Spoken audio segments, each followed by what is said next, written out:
Hello children, why I feel difficult to clear my competitive exams? I am a state board student. Do I need to learn NCERT books? So இதுக்கான answer தான் நான் இப்போ உங்களுக்கு கொண்டு வர போறேன். So என்கிட்ட வந்து நிறைய பேர் கேட்டாங்க, நான் வந்து ஸ்டேட் போர்ட் ஸ்டூடெண்டா இருக்கேன், என்னால் வந்து காம்படிட்டிவ் எக்ஸாம்ஸ் கிளியர் பண்ண முடியல, நான் கண்டிப்பா வந்து என்சிஆர்டி படிக்கணுமா? அவசியம் இல்லை என்னை பொறுத்த வரைக்கும்.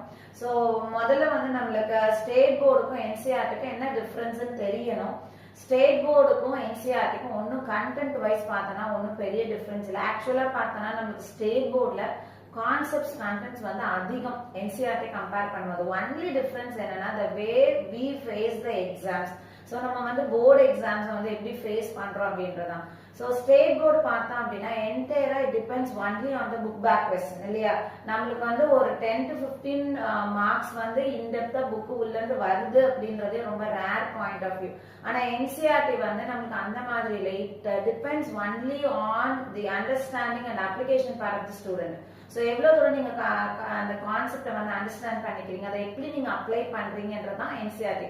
ஸோ நம்மளுடைய அண்டர்ஸ்டாண்டிங் பார்ட்லேயே வந்து வேரி ஆகுது இல்லை? நம்ம அந்த கான்செப்ட் வந்து புரிஞ்சாதான் நம்ம வந்து என்சிஆர்டி வந்து ஆன்சர் பண்ண முடியும்.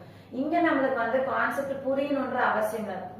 மியர் மக்கப் வந்து நம்மளுக்கு மார்க்ஸ் ஸ்கோர் பண்ணி கொடுக்கும். ஸோ அதனாலதான் நம்ம வந்து என்ன பண்ணோம், ஸ்டேட் போர்ட் படிக்கிற நம்ம வந்து மக்கப் பண்ணிட்டே இருக்கனால நம்ம ரொம்ப வந்து பெருசா வந்து அந்த கான்செப்டை வந்து அண்டர்ஸ்டாண்ட் பண்ணிக்கிறது இல்லை. அதனாலதான் நம்மளுக்கு வந்து இந்த காம்படிட்டிவ் எக்ஸாம்ஸ் வந்து நம்மளால கோ த்ரூ பண்றது கொஞ்சம் டிஃபிகல்ட்டா இருக்கு. ஸோ என்ன பொறுத்த வரைக்கும் ஸ்டேட் போர்ட் ஸ்டூடெண்ட்ஸா நீங்க ஒண்ணுமே பிரச்சனையே கிடையாது. நீங்க வந்து அந்த கான்செப்டை கொஞ்சம் உள் வாங்கி புரிஞ்சு படிச்சுக்கிட்டீங்க அப்படின்னா தாராளமா போதும். நீங்க வந்து காம்படிட்டிவ் எக்ஸாம்ஸ் வந்து கான்ஃபிடென்ட்டா ஃபேஸ் பண்ணலாம். நீங்க செய்ய வேண்டியது ஒன்னே ஒன்று, ப்ரீவியஸ் இயர் ஒரு 10 இயர்ஸ் வந்து நீங்க இப்ப நீட் அப்பியர் ஆக போறீங்க இல்ல ஒரு ஜெஇ அப்பியர் ஆக போறீங்கன்னா ஒரு ப்ரீவியஸ் 10 இயர்ஸ் கொஸ்டின் பேப்பர்ஸ் எடுத்து பிராக்டிஸ் பண்ணுங்க. அது தாராளமா போதும். அதனால நான் வந்துட்டு பேரலா என்சிஆர்டி புக்கை வச்சு நான் இதையும் படிக்கணுமா? நீங்க வெறும் என்சிஆர்டி படிச்சாலும் உங்களுக்கு வந்து அந்த புக்குல மட்டும் படிக்கிறதுனால நம்மளுக்கு எந்த பிரயோஜனமும் கிடையாது.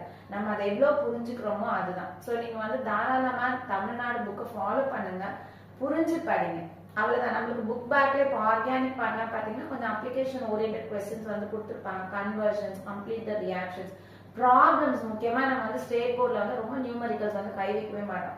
ஸோ அதெல்லாம் நீங்க வந்து கான்சென்ட்ரேட் பண்ணீங்கன்னா கண்டிப்பா வந்து நீங்களும் வந்து காம்படிட்டிவ் எக்ஸாம்ஸ் வந்து பாஸ் பண்ணி ஒரு ஹையர் லெவலுக்கு போகலாம். ஸோ இதை ஃபாலோ பண்ணுங்க, கண்டிப்பா சக்சஸ் உங்களுக்கு வரும். தேங்க்யூ.